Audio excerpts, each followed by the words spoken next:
Ashes of Vengeance by Henry van Dyke.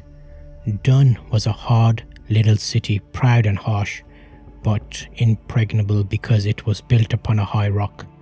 The host of the Visigoths and besieged it for months in vain.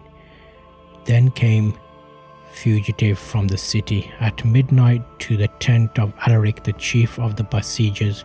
The man was haggard and torn, his eyes were wild, his hands trembling. The chief held and steadied him with a look. "Who are you?" he asked. "Your name, the purpose that brings you here." "My name," said the man, "is the Avenger. For 30 years I have lived in Dun, and the people have been unjust and cruel to me. They persecuted my family because they hated me. My wife died of a broken heart, my children of starvation. I have just escaped from the prison of Dun and come to tell you how the city may be taken. There is a secret pathway, a hidden entrance. I know it and can reveal it to you." "Good," said the chief, measuring the man with tranquil eyes. "But what is your price?" "Vengeance," said the man. "I ask only the right to revenge my sufferings upon those who have inflicted them when you have taken the city." Alaric bent his head and was silent for a moment. "It is a fair price," he said, "and I will pay it. Tell me the way to take the city, and I will leave at your command a troop of soldiers sufficient to work your will on it afterward." The trumpet sounded the capture of the city in the morning. The Avenger walked late from his troubled sleep, led his soldiers through the open gate. It was like a city of the dead, and the bodies of those who had been killed in the last defense lay where they had fallen.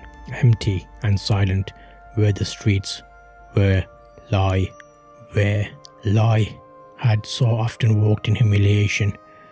Gone were the familiar faces that had frowned on him and mocked him. The houses at whose doors he had often knocked were vacant. His wrath sank within him, and the arrow of solitude pierced him to the heart. Then he came to the belfry, and there was the bell ringer, one of the worst of his ancient persecutors, standing at the entrance of the tower.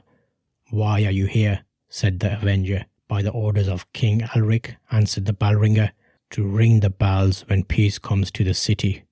"Ring now," said the Avenger, "ring now."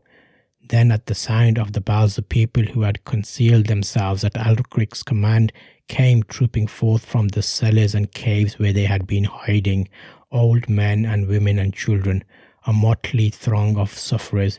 The Avenger looked at them, and the tears ran down his cheeks because he remembered. "Listen," he said, "don't be afraid. These soldiers are going on to join their army. You have done me great wrong, but the fire of hatred is burnt out, and in the ashes of vengeance we are going to plant the seeds of peace."